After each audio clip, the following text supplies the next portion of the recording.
I guess I would have to be a bigger Astros fan than I am to go to the parade. Yeah, I like it and all, and it's fun that they win and all that kind of stuff, but not a huge, I'm not a huge any sport fan, I guess. Really crowded there. It's like way too many people. I don't think I would enjoy it. Yeah, I don't like people very much, so having a lot of them concentrated in one area doesn't sound like fun to me. All right, so concavity. This is, I was going to make a bad dental joke, but I decided not to. All right, so the graph of a differentiable function, y equals f of x, is concave up on an open interval I if f prime is increasing on I, and concave down on an open interval I if f prime is decreasing on I. Here's what this looks like graphically.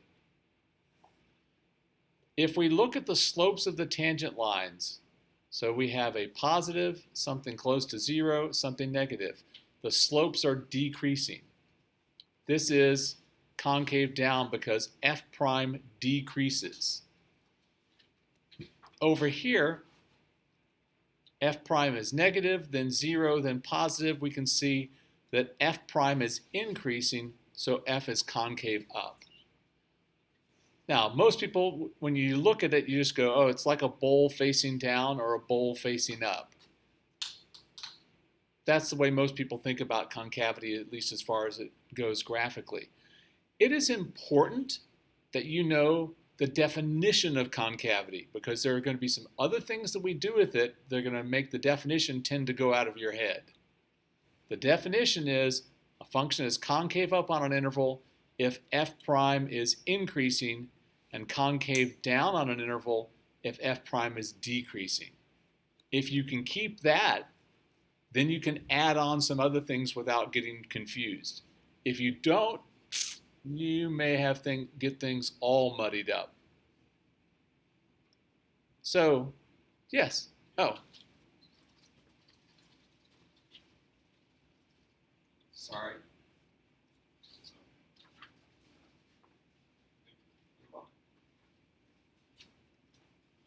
Notice that when the function f is concave down, all of the tangent lines lie above the curve. When f is concave up, all the tangent lines lie below the curve. Notice at this point, if I was to draw in the tangent line or try to, it would be, let me try again, there we go. It would be pretty much right along the line at that point. Okay, it would be hard to tell the tangent line from the graph. We'll name that point in a little bit, where the graph changes from concave down to concave up, or vice versa. All right, page 2.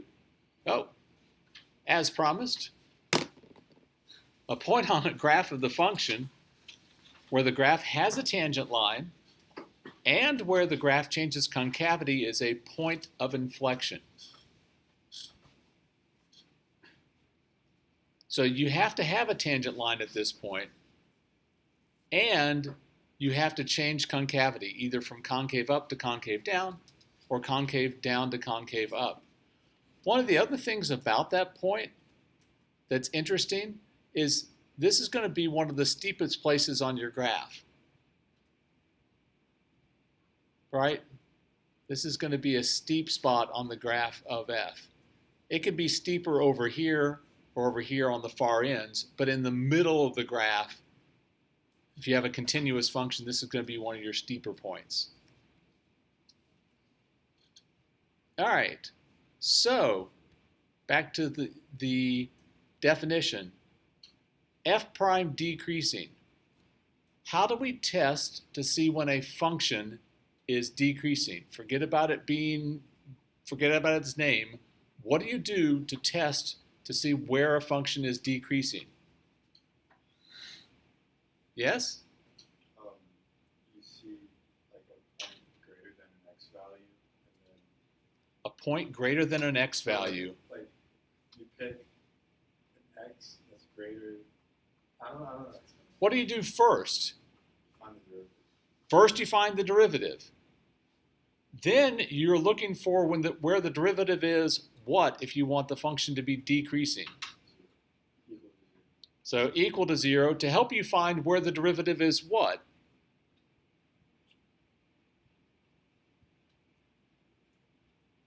Pardon? Never changes direction. Or it can change direction. No. The zeros tell you possible changes in directions. I'm asking specifically if you want a place where a function is decreasing, what is it that's going to tell you that the function is decreasing? Negative. What's negative? Slope. The derivative is negative. Okay, it's important that you have that idea. A function is decreasing where its derivative is negative. A function is increasing where its derivative is positive. We learned that the other day. That's really important that you know. Because if we're trying to look where f prime is decreasing or f prime is increasing, we needed to take f prime's derivative. What is f prime's derivative? Second derivative. The second derivative. So, if f double prime is greater than 0 on an interval, then f prime is increasing on that interval, and by definition, f is concave up. So we're simply joining the definition of concave up and what we know about how can we find where a function is increasing. Likewise, if f double prime is less than 0 on an interval, then f prime is decreasing on that interval because the derivative of f prime is negative. That means that the function f prime is decreasing. So a point of inflection of the graph of f is between intervals where f double prime changes sign. This is not the definition of concavity. Okay? This is what happens. People think, oh, when I say concave up, people go, where second derivative is positive. Yes, that's true, but that's not the definition. It's really important that you know the definition. Why? Because the AP is really good about knowing that students tend to gloss over that and they go straight to the second derivative. And they'll ask questions that will test to see if you know the definition of concave up or the concave down. Yes? So that's essentially saying like f double prime is negative and f prime is negative as well? So No. Negative and decreasing are two different things. the one that's decreasing is negative. Oh, well, who is it? When the derivative is decreasing, it's like the value is negative. Correct? No. I'm not sure what you're saying because I think you're talking about two different things at the same time. So if this is the graph of a function, right? On this part, function's increasing. This part, function decreasing, right? This part, function is increasing. Whether that's positive or negative doesn't matter. I can draw it like this and this is all positive. Or I can erase this axis and put it up here. Now that function's always negative. Don't confuse positive and negative with increasing and decreasing. You can have a function that's negative increasing and a function that's negative decreasing. Okay? So the thing to remember though is if the derivative of a function is positive, the function is increasing on that interval. If the derivative of a function is negative, the function is decreasing on that interval. Which is why this works, because if f double prime's positive on an interval, that means f prime, what you took the derivative of to get this, must be increasing on that interval. And therefore, the original function's got to be concave up. Okay? it can be a little twisty. It's really easy to get lost in this, and that's part of why it's so important, why I've been hammering everybody about saying it, because now we've got three different functions involved: the original function, the derivative of the function, and the second derivative of the function. So when you say it, no one knows other than you, and a lot of times you don't actually know. You're using it for two or three different things, what it is that you're trying to say. All right, so let's let f of x be equal to 1/5 x to the fifth minus x to the fourth plus 3. First, let's find the x coordinate of each local extreme value and identify the type. In other words, is it a local minimum or a local maximum, justifying your answer. All right, so this is what we have been doing. So we'll take the derivative, f prime of x. That'll be x to the fourth minus 4x cubed. The function is defined everywhere, and its derivative is defined everywhere. So to find critical points, we just need to find the zeros. We'll factor out an x cubed.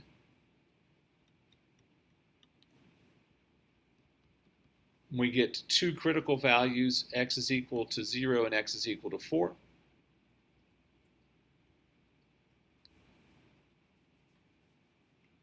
Number line helps us organize, but is not justification. Once upon a time, College Board did accept a number line as being justification for this, and then they're like, that's really kind of sloppy math. We're not going to do that anymore. So the derivative is a quartic function and it has a triple root at 0, like a triple root, and then it has a root at 4, and the leading coefficient is positive. That means it's high over here, goes through here. It has a triple root, which means it looks like that. That's what this function kind of looks like.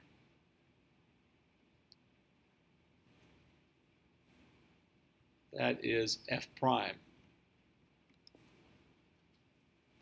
So, since f prime changes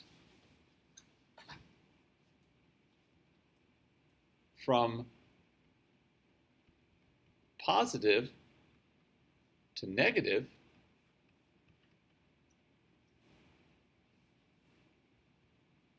at x is equal to 0, f has a local what?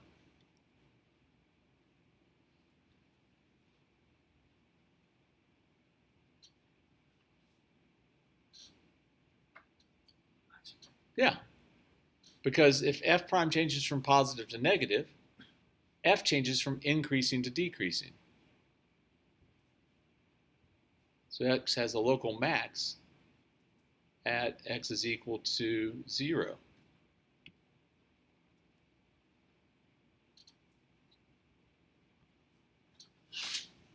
And since f prime changes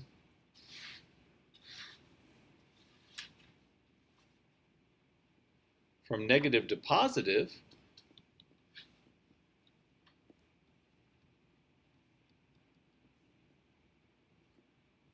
at x equals 4, f has a local minimum at x is equal to 4.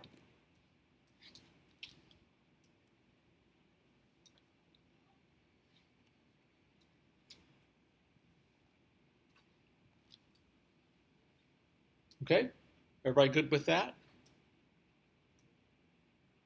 All right, now, part B, find the x-coordinate of each point of inflection of the graph of f, justifying your answers. Well, notice on this graph of f prime is doing what up until it gets to this point? Is it increasing or decreasing? It's decreasing. And then after that, f prime is increasing. So if f prime is decreasing, what does that mean about the concavity of the original function, f? Yeah, here f is concave down. Here f is concave up.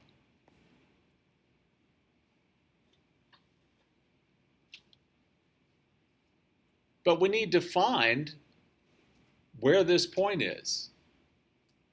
Well, the way we're going to do that is by taking the second derivative. So f prime of x was x to the fourth minus 4x cubed, is that right?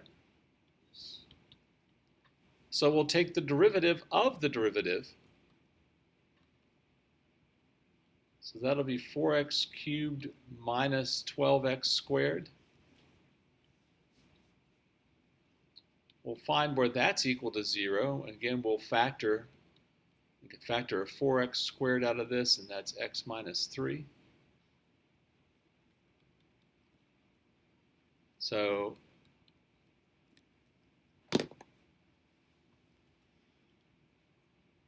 x is 0 and x equals 3 are the critical points not of f, but of f prime.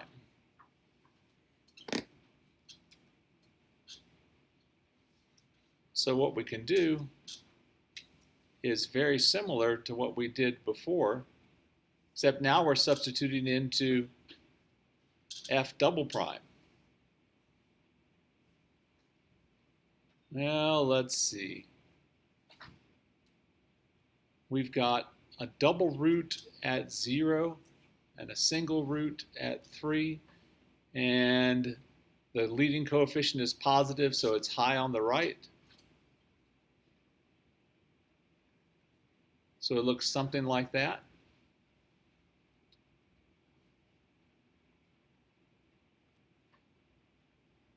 Notice f double prime does not change sign at 0. So there is no point of inflection there. But at 3, f double prime does change sign. So there's a point of inflection, and we usually abbreviate it at POI, at x equals 3 on the graph of f.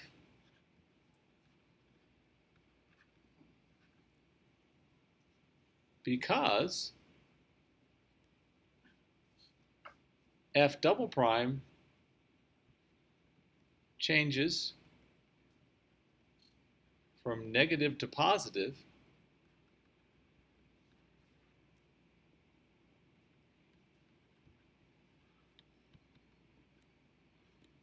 at x equals 3,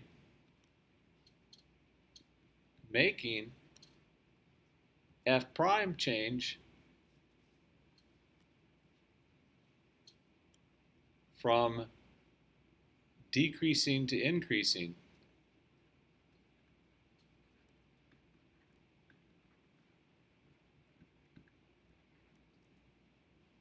And I usually add, so f changes from concave down to concave up.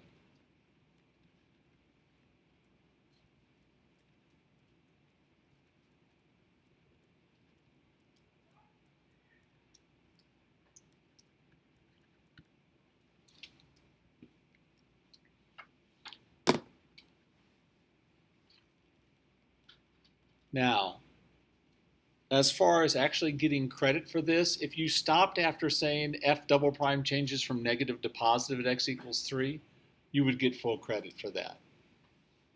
A change in sign of f double prime means you're going to have a point of inflection, provided that that point actually changes. But here, I went ahead and explained why. If f double prime is negative and then positive, f prime it changes from decreasing to increasing, which means that f changes from concave down to concave up using the definition of concavity. So one of the things you have to be able to do is read from a derivative.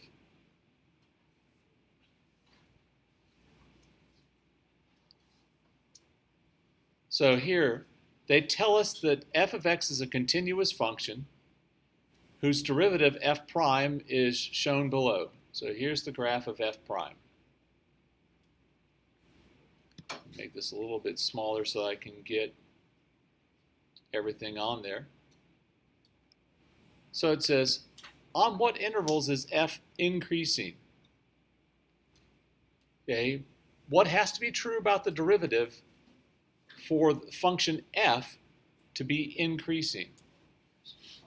Has to be positive. So that's going to be all this plus all this, not this, plus all that. So that's going to be the open interval from, is that really our bell? Sorry, should have started this earlier. From -0 to 1 and from 4 to infinity. Just real quickly, f is concave up, where f prime is increasing. So that'll be from -1 to 0 and from 3 to infinity.